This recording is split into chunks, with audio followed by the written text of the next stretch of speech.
des eaux, il provoque un tourbillon et les flots envahissent la barque qui est l'église. Regardez, aujourd'hui, Jésus était présent dans la barque, mais ces histoires-là avaient envahi. Hein, les flots avaient envahi la barque. Aujourd'hui, l'église de Jésus est envahie par les flots. Et au travers des flots, les esprits des eaux s'incarnent dans des gens.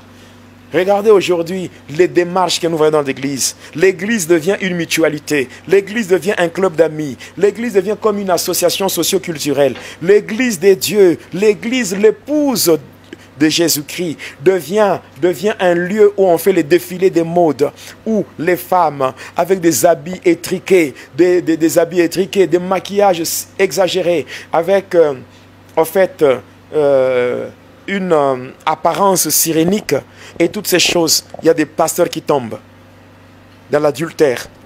Oui. Il y a même des frères, des sœurs qui sont au niveau de la chorale, au niveau des orchestres, dans les églises, qui savent qu'ils vivent dans les concubinages, dans des copinages, qui savent les choses sales qui se font dans l'église de Dieu. Parce que les eaux, quand il y a une agitation, quand il y a un tourbillon qui agite l'eau, les eaux qui entrent dans la barque, ce ne sont pas des eaux qui sont propres, ce sont des eaux sales. Voilà pourquoi il y a beaucoup de souillures, beaucoup de saleté au sein de l'église. Oui, beaucoup de saleté au sein des églises. Et ça ne glorifie pas Dieu. Revenons à Dieu et Dieu reviendra vers nous. Aujourd'hui, même si aujourd'hui les pasteurs... Vous savez, il y a une chose que moi je n'aime pas. Faire tomber des gens comme des arbres et dire de la délivrance. Vous savez, lorsqu'on tolère des choses pareilles, mais les esprits s'incarnent dans des sœurs, dans ceci. Et lorsque le pasteur vient, oh, aujourd'hui c'est la délivrance, tout. Vous allez voir, en grande partie, ce sont des femmes. Ce sont des femmes. On ordonne seulement, sors! Et ce sont des femmes qui tombent en désordre. Je ne sais pas si je me trompe. Regardez les spectacles, les délivrances spectaculaires. Une église mature. C'est une église où les gens vivent la délivrance chaque jour. Et ce n'est pas nécessaire que les gens commencent à tomber tous les jours dans une église. Une église mature, les gens ne sont pas appelés à tomber tous les jours. Les gens qui pratiquent la parole de Dieu, qui vivent selon la parole, qui sont assis sur la parole. La Bible déclare, quand on est assis sur la parole, c'est qu'on est assis sur les rocs. Vous voyez une personne qu'on a délivrée hier, et la personne est tombée hier, et aujourd'hui la personne elle tombe encore. Après 2 semaines, la même personne tombe encore. Voilà. Jésus a dit, heureux soit celui qui a construit sa maison sur le roc. Il y a d'autres là qui ont construit leur maison sur le sable. Dès qu'il y a des intempéries qui viennent, la maison ne fait que s'écrouler. Mais la maison qui est bâtie sur les rocs, c'est-à-dire Jésus, la parole de Dieu, même s'il y a la tempête, il y a tout, non, la maison reste solide et stable. Mais c'est ce que nous devons voir. C'est ce que l'Église doit être. Donc, il y a des choses qu'on doit abandonner pour la gloire de Dieu. Alors, pasteur, il nous reste pratiquement 5 minutes pour l'émission d'aujourd'hui. Alors, j'aimerais que vous puissiez un peu vous résumer et faire une conclusion par rapport à ce que vous avez dit aujourd'hui. Nous sommes en train de parler, bien sûr, sur l'organisation de l'armée de Satan. Mais comme nous avons dit qu'on doit parler, on a parlé sur le site. Donc, ici, dans la triade, là, nous sommes en train de parler sur le 3e élément, c'est-à-dire cet esprit, la reine du ciel. La reine du ciel, on n'a pas encore fini.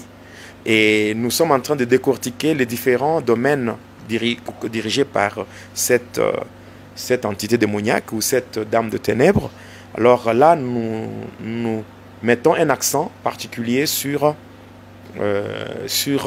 le monde ou le royaume marin. Alors après, donc je pense à la prochaine émission, nous allons entrer d'abord en détail avec le royaume marin et expliquer, donner des signes par lesquels les gens peuvent découvrir s'ils sont sous l'influence des esprits des eaux. Et aussi, maintenant, dans l'émission à la lumière de la parole, là nous allons maintenant expliquer comment un homme, comment une personne peut être délivrée des esprits des eaux. Parce que ce sont ces esprits qui sont à la base de l'impudicité, de les perversions sexuelles, l'adultère et tout. Donc maintenant, donner le moyen par lequel une personne peut s'échapper, peut sortir de cette influence-là et vivre pour Dieu. Comment est-ce qu'une église peut être purifiée et sortir de l'influence? Voilà, donc je suis de retour. Donc par rapport à va et dis-leur, parce qu'il y a eu tellement beaucoup de réclamations, les gens ont réclamé, alors j'ai posté quelque chose disant Jonas Jedidia is back. Donc je suis de retour. Voilà. Donc je suis de retour pour faire trembler le monde de ténèbres. Voilà. Donc on est là pour ça. Donc je profite vraiment de l'occasion pour dire encore merci à tous ceux qui m'ont soutenu pendant la période de maladie, ceux-là qui m'ont soutenu spirituellement avec leurs prières. Oui, je bénis vraiment le Seigneur pour ça et je dis merci à tous ceux de Prions pour le Monde. Donc de Prions pour le Monde, là je vois les différents départements du ministère international Prions pour le Monde. Je vois ma secrétaire, Maman Danielle à Paris, Maman Marie au Texas, Maman Georgette, Maman Gisèle aux États-Unis. Je vois Maman Caroline, Maman Léa, Maman Lily, Papa Julien, Pasteur Valérie à Londres. Donc je vois tous ceux de Prions pour le Monde, la sœur Rebecca à l'Afrique du Sud, ma fille Marie à Pauline en Irlande, ma fille Maggie en France.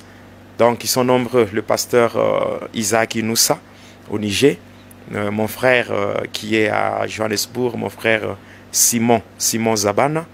Je vois aussi le pasteur Alain Simba à Johannesburg. Oui, donc je vois tous ceux-là qui me connaissent, les membres de ECRISA, donc de l'Église évangélique Christ notre salut. Donc je salue tout le monde et je promets à ce que prochainement il y aura encore des bonnes choses par rapport à Va et dis-leur et aussi à la lumière de la parole où nous allons décortiquer la parole de Dieu pour éclairer les enfants des dieux. Merci beaucoup, que mon Dieu vous bénisse. Et pour ceux-là qui n'ont pas encore reçu Jésus-Christ dans leur vie, sachez que la vie sans Jésus n'a pas de sens. Vivre sans Jésus, c'est être exposé, c'est être à la merci du diable. Voilà pourquoi Jésus lui-même dit dans Apocalypse 3,20, il dit « Mais voici, je me tiens à la porte et je frappe. Si quelqu'un entend ma voix et qu'il ouvre la porte, j'entrerai. » Jésus veut faire son entrée dans ta vie pour te transformer comme il m'a transformé. Alors, je te supplie, toi qui n'as pas encore donné ta vie à Jésus, fais-le. Fais-le. Et si tu as besoin d'un soutien et de suivi, nous sommes là pour le faire afin que Dieu soit glorifié dans ta vie au nom puissant de Jésus-Christ. Merci et que le Seigneur vous bénisse. Voilà, c'était pour nous un réel plaisir de vous savoir nombreux. Vous étiez là en train de suivre cette émission Va et dis-leur, le 33e numéro de l'émission Va et dis-leur. Merci à vous qui nous suivez à partir de Facebook. Vous étiez nombreux. Que l'Éternel Dieu vous bénisse. Vous qui nous suivez à partir de WhatsApp, que l'Éternel Dieu vous bénisse. Et vous qui nous suivez sur la chaîne YouTube, Jonas Lonkotumpa, la chaîne officielle. Que Dieu vous bénisse aussi. Et surtout, si vous n'êtes pas abonné sur la chaîne, veuillez vous abonner pour ne rien rater de cette belle émission. Alors merci à Bonivardik Béa qui était à la réalisation. Merci à vous, merci au pasteur. Que Dieu vous bénisse. Au revoir.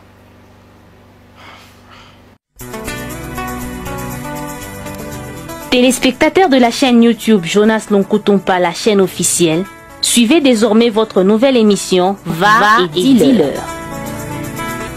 Va et dis-leur, c'est l'histoire d'une vie transformée par Jésus-Christ après avoir servi le diable pendant 25 ans. Va et dis-leur, c'est l'histoire du pasteur Jonas